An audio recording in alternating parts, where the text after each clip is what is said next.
Hey everybody, it is great to be with you today. This month we're learning how to live with responsibility. Responsibility is showing you can be trusted with what is expected of you. There are a lot of different things that other people expect of us. If we can show them that we're responsible, then they'll know that they can trust us with anything. That's why it's important for us to have some good rules for life that will help us play well and finish strong. When Jesus was on earth, he went around teaching and performing miracles.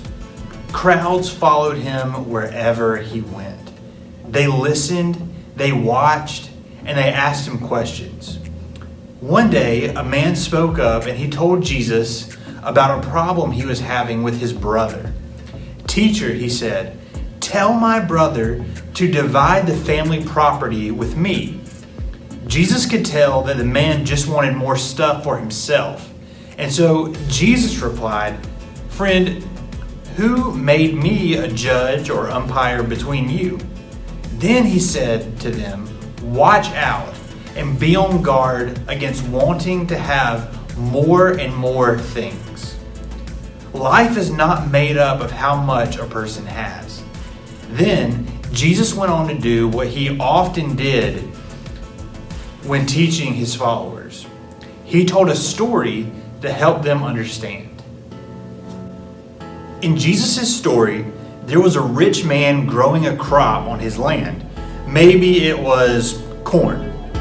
The rich man's land produced a large crop. I'm talking big, big. The rich man had barns to store his crops, but the man didn't have enough room to store all of it.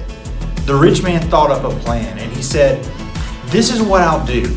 I'll tear down my barns and build bigger ones.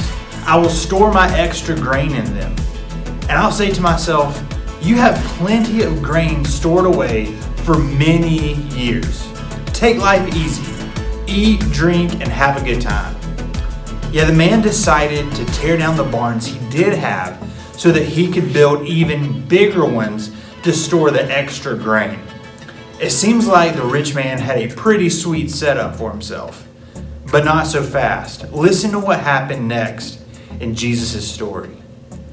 God said to him, "You foolish man, tonight I will take your life away from you. Then who will get what you have prepared for yourself?"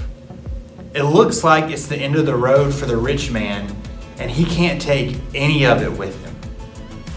The rich man chose to focus only on what he could keep for himself. There was so much he could have done with what he had been given, but instead, he tried to keep it all. But Jesus' story wasn't just about one man. Listen to how Jesus ends the story as he speaks to the crowd. "That is how it will be for whoever stores things away for themselves, but is not rich in the sight of God." In other words, we shouldn't try to keep everything for ourselves. We can choose to live God's way instead. We can be generous and we can be willing to share. Remember the man who asked Jesus to tell his brother to divide the family property? He was the one who prompted Jesus' story in the first place. Well, Jesus' teaching in Luke 12 ends right there. So we don't actually know how that man responded.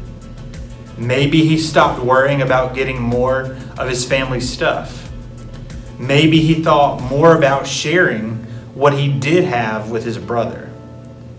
While we don't know what the man said or did next, we do know what we should do after hearing this story. It is a great rule for life. Share what you have.